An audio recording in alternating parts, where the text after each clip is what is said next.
The city hummed with the indifferent rhythm of everyday life, its towering glass and steel structures reflecting a sky that held no memory of the horrors committed beneath it. Yet, within this seemingly tranquil urban expanse, a shadow loomed, cast by a man who had mastered the art of forgetting his own monstrous past. This was the target, a notorious figure whose name, though whispered in hushed tones in certain circles, now graced charity galas and corporate boardrooms.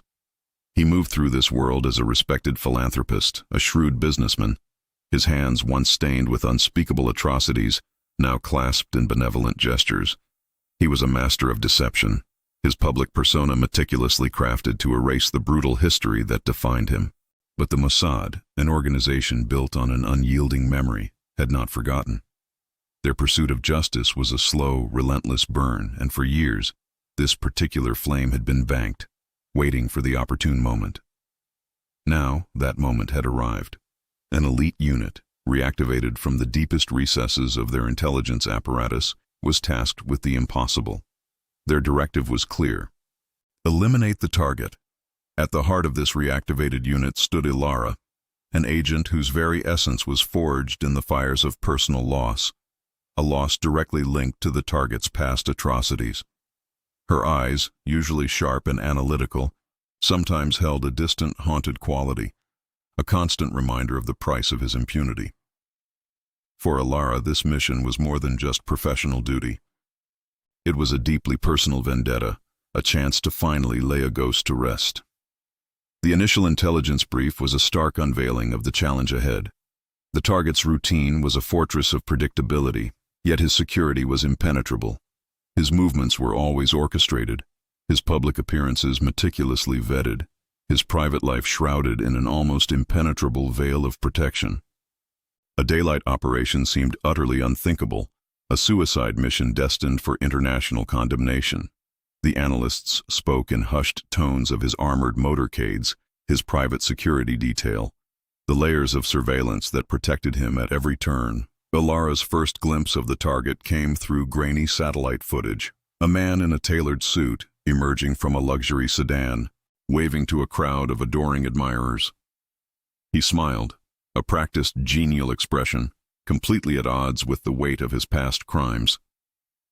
The mundane scene, juxtaposed with the visceral understanding of his history, sent a cold shiver down Ilara's spine. How could such evil cloak itself in such ordinary banality? The overwhelming odds were laid bare in the mission briefings. His public presence was a shield, his wealth a barrier.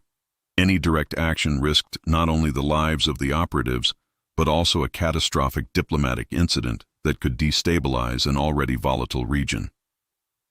Ilara listened, her jaw tight, battling the internal conflict that raged within her. The professional duty to execute the mission flawlessly, and the burning desire for personal retribution. Could she separate the two? Should she? The mission's objective was simple in its brutality, yet impossibly complex in its execution: elimination. But with an ironclad caveat: no collateral damage, no hint of state involvement, no diplomatic fallout whatsoever. It was a ghost operation, designed to leave no trace, no fingerprints, only a void where a monster once stood. Then a cryptic message surfaced, an old coded transmission unearthed from forgotten archives. It hinted at a previous failed attempt, a ghost in their own past. The details were sparse, the outcome disastrous, a stark warning of the perils they faced. The transmission was a chilling reminder that others had tried and failed to bring this man to justice. With the parameters set, the weight of the impossible settled upon Ilara and her team. The clock had begun its relentless ticking, marking the start of an operation that many deemed utterly impossible. Before we continue, subscribe to the channel and tell us in the comments where you are watching from. The mission's initial phase plunged the reactivated unit into an exhaustive intelligence gathering operation. A deep dive into the target's carefully constructed world. Surveillance footage, hours upon hours of it, was meticulously reviewed, revealing not just his movements but the subtle nuances of his interactions, the almost imperceptible tics that might betray a true emotion. Intercepted communications, A tangled web of encrypted calls and coded messages were painstakingly decrypted, each word a potential clue. Digital footprints, vast and intricate, were traced across the internet, exposing his business dealings, his public relations strategies, and the discreet channels through which his influence flowed. Every scrap of data, no matter how trivial it seemed, was fed into their analytical engine, hoping to unearth the chink in his impenetrable armor. Ilara, with her customary intensity, spearheaded the meticulous planning. Her office, often lit only by the glow of multiple monitors, became a war room of intricate diagrams and flowcharts. Every detail was scrutinized, every potential variable accounted for. Contingency plans branched out from primary strategies like a neural network, each what-if scenario addressed with a predetermined response. She demanded perfection, knowing that a single oversight could spell disaster for the entire operation and potentially expose her team. The weight of previous failures, both personal and institutional, pressed down on her, sharpening her focus to an almost unbearable degree. As the intelligence picture began to coalesce, the unit expanded. Specialists, each with a unique skill set, were quietly assembled. A cryptologist with an uncanny ability to break seemingly unbreakable ciphers, a digital forensics expert who could reconstruct a person's life from their online debris, a master of disguise capable of blending into any crowd, and a logistics genius who could make a ghost appear and disappear at will. This diverse group, bound by their shared commitment to the mission, represented the sharpest edges of the Mossad's blade. They understood the gravity of their task, the legacy they were upholding. The target's public persona continued to be a perplexing challenge. He wasn't merely a respected businessman. He was a celebrated philanthropist, a patron of the arts, a voice for social justice, ironically. He had built an empire of goodwill, a master of deception whose charm could disarm even the most cynical observer. To the world, he was a pillar of the community, a testament to success and generosity. This facade was his greatest protection, making it almost impossible to initiate any action without sparking international outrage. Yet within the mountain of data, a hidden weakness began to emerge. Not a structural flaw, but a behavioral one. A pattern, subtle at first, in his routine that offered a tiny, almost imperceptible window. It wasn't about security breaches, but about moments of personal vulnerability, often linked to unexpected, albeit minor, deviations from his meticulously planned schedule. These were fleeting opportunities, moments when his guard, however slightly, might be lowered. The psychological game began in earnest. The team delved into understanding the target's mindset, his fears, his arrogance. They studied his past interviews, his public speeches, even his choice of art and literature, searching for clues to his inner workings. They knew that to outmaneuver him, they first had to understand him, to predict his reactions, to anticipate his moves. His arrogance, they theorized, was both his strength and his potential downfall. He believed himself untouchable. Early reconnaissance missions were subtle probes, tests of his defenses.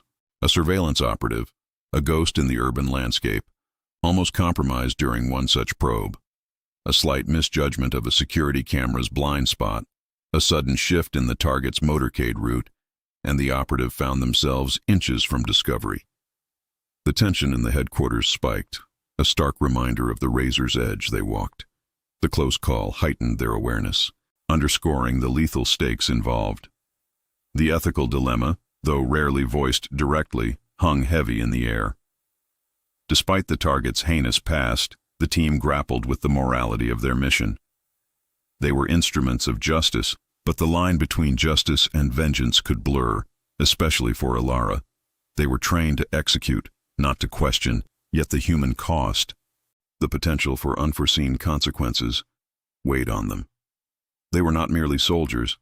They were individuals burdened by the gravity of their actions. Then, a new lead, seemingly insignificant, emerged from the digital detritus. A recurring, almost obsessive set of inquiries from the target's encrypted network, not about business or philanthropy, but about a specific, obscure historical artifact. It was a detail so out of place, so incongruous with his public image, that it resonated with Ilara. It was a thread, thin but strong, that could unravel everything. The thread, though thin, proved resilient. It led the Mossad team directly into the target's inner circle, a carefully constructed web of associates and confidants, undercover operatives, meticulously chosen for their ability to blend seamlessly into the target's opulent world, began their painstaking infiltration. They adopted new identities, each persona crafted with such detail that even their own reflections seemed unfamiliar. Their mission was to gain proximity, to become shadows within his light, gathering intelligence that no surveillance camera or intercepted communication could ever provide. Among them, Ilara herself assumed a new identity.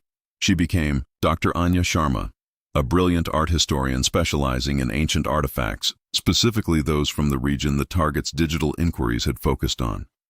Her transformation was complete, from her subtle change in accent to her meticulously researched backstory.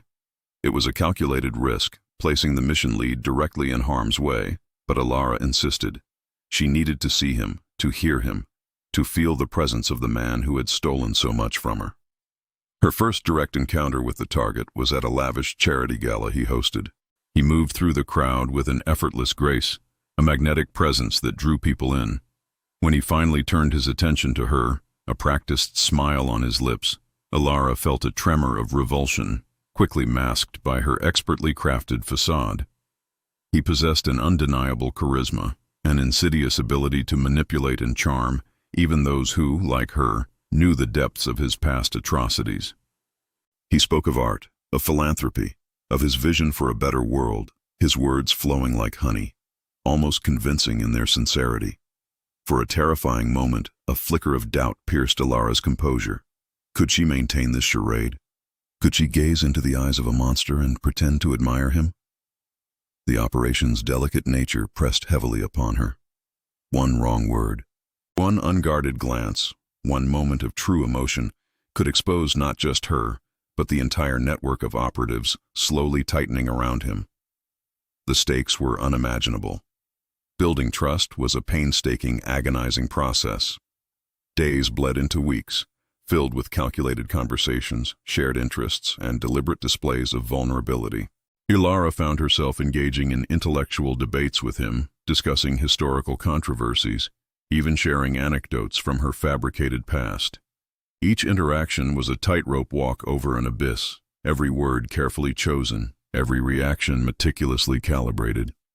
Slowly, painstakingly, she gained access, not to his security systems, but to his confidence, to the periphery of his personal life, gathering snippets of information that revealed more about the man behind the mask. Then came the shocking revelation. It wasn't a piece of intelligence about his illicit dealings, but a profoundly human detail. The target had a family, a wife, elegant and seemingly devoted, and 2 children, bright-eyed and utterly innocent. They appeared unaware of the monstrous legacy their patriarch carried. Ilara saw them at his sprawling estate, witnessed their laughter, their familial interactions, and a cold dread settled in her stomach. The human element of their mission, often compartmentalized, crashed into the forefront of her consciousness. The team grappled with the potential consequences for these innocent lives, a silent, unspoken question hanging over their discussions. How do you deliver justice without causing collateral damage to those who are truly blameless? Amidst this internal turmoil, a cryptic warning arrived, an anonymous message encrypted through an untraceable channel. It was terse, yet chilling. The snake is within the nest.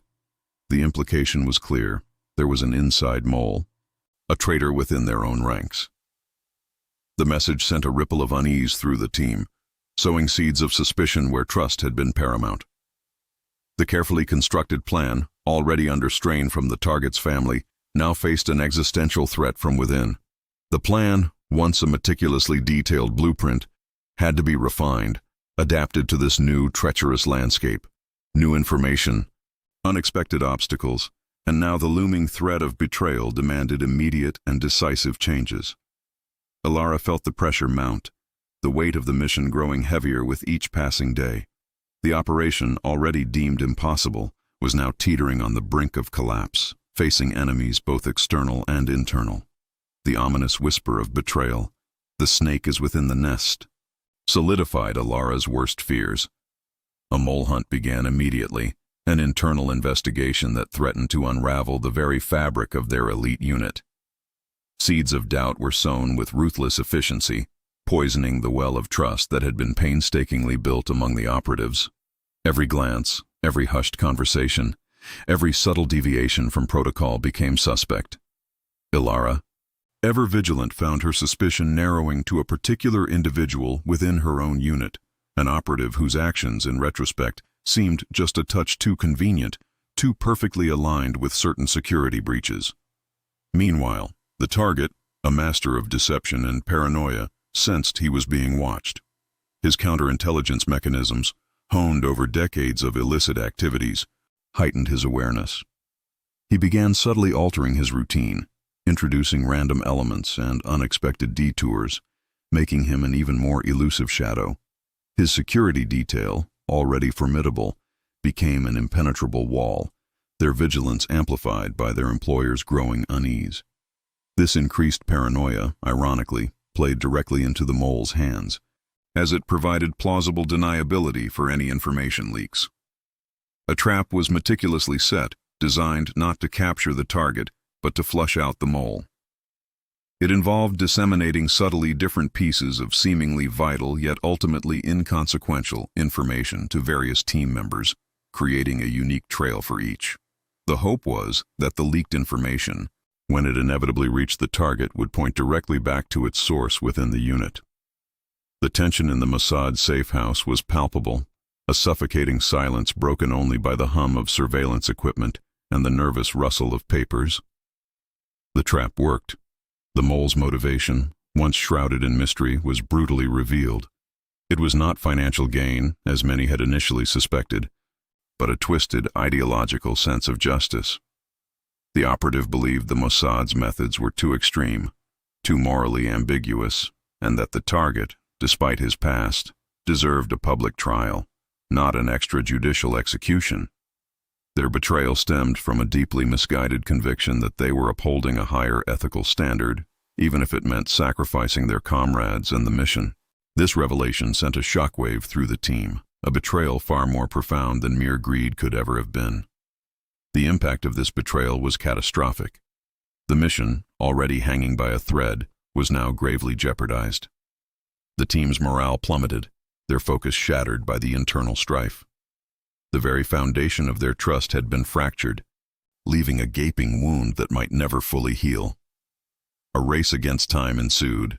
The mole, now exposed, threatened to expose the entire operation to external forces, potentially leading to an international incident of unprecedented scale.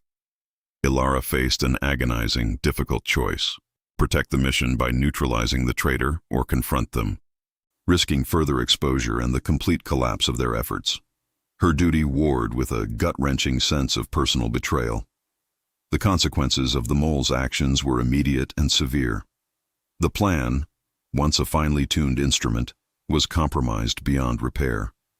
The target, now fully aware of the surveillance and the internal breach, modified his routine with calculated precision, rendering the original strategy obsolete.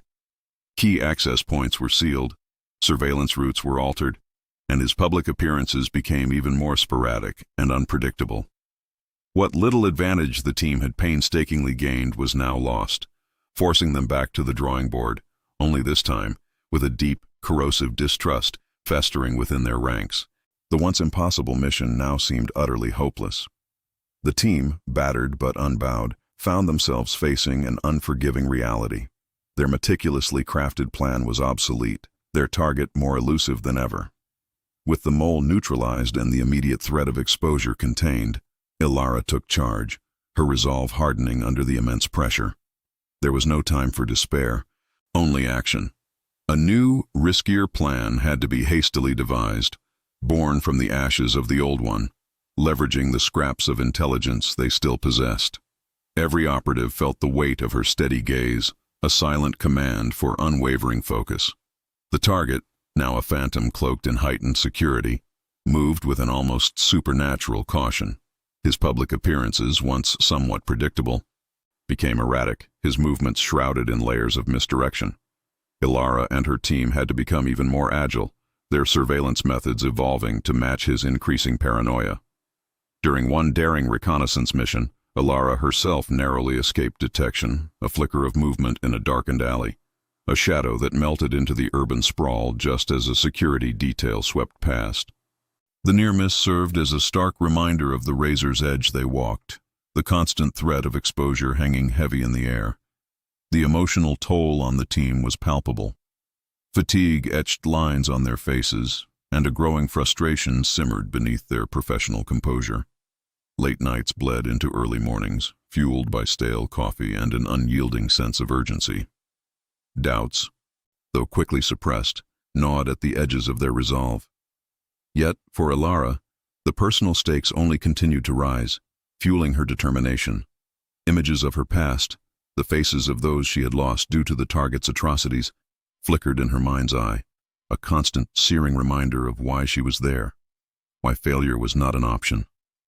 Her grief, once a paralyzing burden, now transformed into an incandescent drive. Then, a breakthrough, small yet significant, emerged from an unexpected source. One of the undercover operatives, still maintaining a tenuous link to the target's periphery, overheard a seemingly innocuous conversation. The target, despite his heightened security and paranoia, was scheduled to attend a rare public charity gala, an event he could not easily avoid without raising suspicion among his unsuspecting business associates. It was a calculated risk on his part, a necessary performance for his carefully constructed public persona. This was it, the window, however narrow, they had been desperately seeking. The gala presented the perfect moment. It was a high-profile event, meaning the target would be exposed, albeit briefly, to a larger, more diverse crowd than usual, making it harder for his security detail to maintain absolute control over every inch of his surroundings. The location, a grand historic building in the heart of the city, offered numerous entry and exit points, as well as architectural complexities that could be exploited. The timing was crucial, during the peak of the event, when distractions were at their maximum and the target, lulled by the illusion of safety, might let his guard down for a fleeting second. With this new intelligence, the team plunged into a frenzy of final preparations. The new plan was intricate, a symphony of coordinated movements and precise timings. Each operative mentally rehearsed their role, visualizing every step, every contingency. The stakes were impossibly high, a single misstep potentially leading to disaster, not just for them, but for the entire mission. The weight of their task pressed down, a tangible force in the quiet intensity of their planning room. They knew this was their last chance, their one shot at delivering the justice that had eluded so many for so long. The city outside continued its indifferent hum, unaware that within its heart, the gears of a meticulously planned, high-stakes operation were grinding towards their inevitable conclusion. The city, a sprawling tapestry of life, awoke to a deceptively ordinary day. Sunlight dappled across ancient stone and modern glass, painting a scene of tranquil indifference. Yet beneath this placid exterior, a silent drama was unfolding, each second ticking closer to an irreversible event. Ilara, positioned high above the gala venue, felt the tremor of anticipation ripple through her. Her breath hitched slightly, a ghost of her former self, as she surveyed the bustling streets below. Every team member was in their designated position, a human mosaic of synchronized movements, each a cogs in a meticulously crafted machine. The air crackled with an unspoken tension, an electric current that only those involved could perceive. The target's arrival was heralded by the subtle shift in the crowd's dynamics, a ripple of recognition spreading from the velvet ropes. He emerged from a sleek black vehicle, a figure of polished charisma, surrounded by a phalanx of bodyguards, each a formidable bulwark of muscle and vigilance. He greeted dignitaries with an easy smile, his eyes, however, constantly scanning, a predator's instinct honed over decades of deceit. To the casual observer, he appeared untouchable, a pillar of society, but Ilara saw the subtle tells, the slight tension in his jaw, the almost imperceptible flicker of distrust in his gaze. He was a master of performance, but even masters had tells. Then, an unforeseen variable, a discordant note in their carefully composed symphony, struck with jarring force. A sudden, unexpected street protest erupted several blocks away, its cacophony of shouts and sirens echoing through the urban canyon. The protest, seemingly unrelated to their mission, instantly drew the attention of local law enforcement and, more critically, diverted some of the gala's external security detail. The target's bodyguards exchanged worried glances, their formation tightening, their focus momentarily fractured by the external chaos. It was a disruption, a dangerous, unpredictable element that threatened to derail the entire fragile plan. Ilara's mind raced, processing the new information with lightning speed. Her training kicked in, overriding the surge of adrenaline. This wasn't a setback.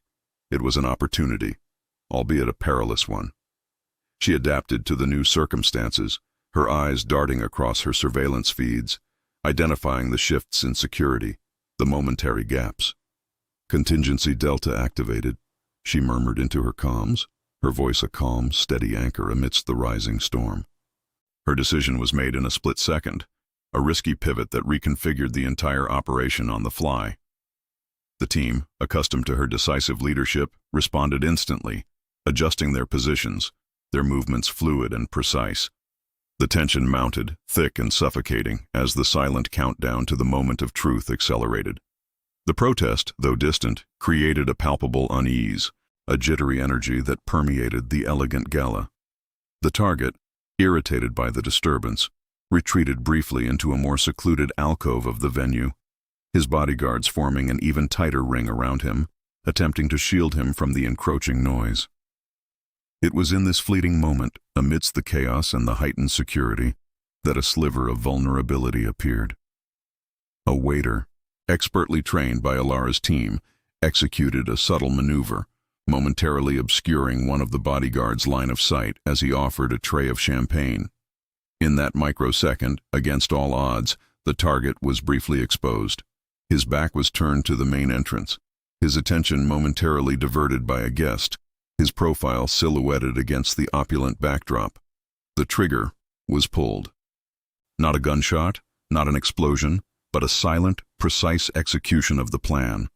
A near-invisible drone, deployed from a discreet rooftop position, released a single, almost imperceptible dart, coated with a potent, fast-acting neurotoxin designed to mimic a sudden, fatal cardiac event. The dart found its mark with chilling accuracy, a whisper of air against skin. Confusion and chaos erupted, not from an overt attack, but from the target's sudden, dramatic collapse. Guests shrieked, bodyguards rushed forward, their faces etched with panic. The scene dissolved into a maelstrom of desperate attempts at resuscitation, frantic calls for medical aid.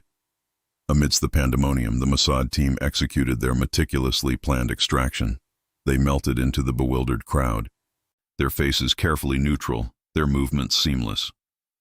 Ilara watched from above as the emergency services arrived, their sirens wailing, adding to the symphony of disarray. The team, a phantom limb of justice, disappeared into the anonymous currents of the city, leaving behind only the lingering echoes of a profound, calculated silence. The world reacted with a shockwave that reverberated through diplomatic corridors and media outlets alike. News of the notorious figure's sudden dramatic demise spread like wildfire, igniting speculation and theories across every continent. Official statements from the host nation spoke of a tragic, unforeseen medical emergency, a respected philanthropist taken too soon. This carefully constructed narrative, orchestrated by unseen hands, was designed to avoid diplomatic fallout, to maintain the delicate balance of international relations. The public, fed a steady diet of carefully curated information, swallowed the story, mourning the loss of a man they believed to be a pillar of society. Yet beneath the surface, a deeper understanding began to percolate among those who truly knew the target's dark history. Back in the secure, sterile environment of Mossad headquarters, the elite unit underwent their debriefing. A palpable mixture of relief and exhaustion hung heavy in the air, tinged with a quiet satisfaction. The mission had been executed, the objective achieved. Yet, lingering questions remained, unspoken anxieties about the cost, the compromises, and the long shadow cast by such an operation. Alara, her face devoid of the raw intensity that had marked the mission's peak, listened impassively as reports were delivered, analyses presented. The weight of her actions, the burden of the choices she had made, settled upon her shoulders. This was the cost of justice, a heavy price paid in the currency of peace of mind, a constant reminder of the fine line between right and vengeance. The target's legacy, once shrouded in a carefully crafted facade of respectability, began to unravel. Journalists, emboldened by his absence, started to re-examine his past, digging into decades-old files, interviewing long-silenced victims. His true nature, a tapestry woven from atrocities and manipulation, was slowly, painfully exposed to a stunned world. The philanthropist, the respected businessman, dissolved into the monstrous figure he had always been. This public unmasking, a consequence the Mossad had anticipated, served as a grim vindication for their actions, a posthumous trial conducted in the court of public opinion. The ripple effect of his disappearance was profound, reshaping alliances and power dynamics on the global stage. Criminal networks he had secretly supported faltered, their supply lines severed, their leadership fractured. Political factions he had covertly influenced found themselves adrift, scrambling to fill the void. The world, though unaware of the true architects of this change, subtly shifted course, steered by the silent hand of the Mossad. In the quiet privacy of their secure facility, the team shared a moment of unspoken victory. There were no celebrations, no triumphant shouts. Just a series of knowing glances, a shared understanding of the immense, dangerous task they had accomplished. It was a silent tribute to their fallen comrades, to the years of waiting, and to the unwavering pursuit of justice. Each member carried their own scars, their own burdens, but in this shared accomplishment, there was a fleeting sense of collective peace. The internal investigation into the mole, a painful necessity, concluded swiftly. The breach had been contained, the ideologically driven traitor dealt with in the quiet, decisive manner characteristic of the agency. The incident served as a stark reminder of the constant vigilance required, even within their own ranks. Trust, once fractured, was slowly, painstakingly rebuilt, but the memory of betrayal lingered, a phantom ache in the unit's collective consciousness. Alara's personal journey, marked by the echoes of her past and the intensity of the mission, found a measure of fragile peace. The gnawing ache of personal loss, while never fully absent, was tempered by the knowledge that the man responsible for so much suffering would never harm another. The scars remained, etched deep into her psyche, but they no longer dictated her every move. She had faced her demons, confronted the source of her pain, and emerged, not unscathed, but undeniably stronger. Yet, the world was not truly safe. As one shadow receded, another began to gather on the horizon. Intelligence reports began to surface, whispers of new threats, new figures rising to fill the void left by the target. The cycle of conflict, of hidden enemies and silent protectors, continued unabated. Alara knew, with a chilling certainty, that her journey was far from over. The fight for justice, it seemed, was an endless one. The aftermath of the mission settled over the world, a subtle yet profound shift in the geopolitical landscape. While the headlines faded and the public attention drifted to new crises, the lives of the elite Mossad unit were irrevocably changed.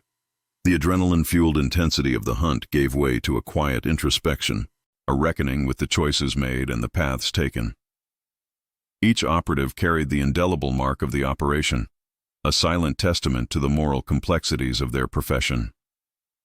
For Alara, the future now presented a stark dichotomy: the relentless, demanding rhythm of continued service, or the elusive promise of a quieter existence, a life untethered from the shadows. The choice was not simple, for the purpose that had driven her for so long was now fulfilled, yet the calling of duty remained a powerful, ingrained impulse. The true cost of vengeance, they all knew, extended far beyond the target's demise. It was measured in the emotional and psychological toll exacted upon the operatives themselves. Sleepless nights often brought replays of critical moments, the faces of victims, the chilling calm of the target's final moments. The camaraderie forged in the crucible of danger was now tinged with a shared understanding of their collective burden, a silent acknowledgement of the sacrifices made. There was no escaping the profound impact of actively taking a life, even one so deserving of justice. The weight of that responsibility settled deep within their souls, a perpetual companion. In a discreet, unmarked building outside the city, a small, somber memorial was unveiled. It was not for the target, but for those lost in the long, arduous pursuit of justice, the agents, informants, and innocent lives caught in the target's wake. It was a symbolic gesture, a quiet space for reflection, a stark reminder of the mission's ultimate purpose, not just retribution, but the safeguarding of humanity from such malevolent forces. Ilara stood before it, her gaze lingering on the names etched into the polished stone, each one a phantom echo in her memory. It was a poignant reminder that even in victory, there was loss, and that the fight was an endless relay, passed from one generation of silent protectors to the next. Meanwhile, the target's family, unaware of his true nature for so long, found their lives irrevocably altered. The seemingly impenetrable facade of a respectable patriarch had crumbled, revealing a monstrous truth that shattered their world. The public revelations, fueled by the re-examination of his past, brought shame and ostracization, an undeserved punishment for their unwitting proximity to evil. They were innocent victims of his deception, their future forever stained by the legacy of his atrocities, their lives a cautionary tale of how deeply evil could embed itself within the fabric of normalcy. The enduring nature of conflict became painfully clear. The removal of one powerful antagonist merely created a vacuum, quickly filled by others. The cycle of violence and retribution, though momentarily disrupted, continued its relentless spin. Humanity's capacity for both profound good and unimaginable evil remained a constant, a delicate balance perpetually on the brink. The Mossad understood this fundamental truth, their mission, an endless vigil against the darkness. A final lingering question often haunted Ilara in the quiet moments of the night. Was justice truly served, or merely a temporary reprieve? The target was gone, yes, but the systems that allowed men like him to thrive persisted. The pain he inflicted could never be truly undone, only avenged. It was a nuanced answer, a philosophical quandary with no easy resolution. She had brought an end to his reign of terror, but the war against terror itself was far from over. In her final scene, Ilara stood alone on a desolate coastline, the vast churning ocean mirroring the tumultuous depths of her own spirit. The wind whipped her hair, carrying the scent of salt and the distant cry of gulls. She was a solitary figure, etched against the uncertain horizon, a woman who had walked through fire and emerged with a weary strength. The weight of her past, the triumphs and the tragedies, had shaped her into an instrument of justice, but also a soul forever marked by the shadows. The future lay open, an unwritten chapter. The unspoken promise, however, remained etched into the very core of the Mossad, an unwavering commitment to its mission. They were the silent guardians, the unseen hand that steered the world away from greater catastrophe. Their work was thankless, often brutal, but absolutely necessary. As Ilara turned from the ocean, her gaze resolute, the shadow of the next assignment already loomed, an endless fight against unseen enemies, a perpetual vigil for a world forever teetering on the edge of chaos.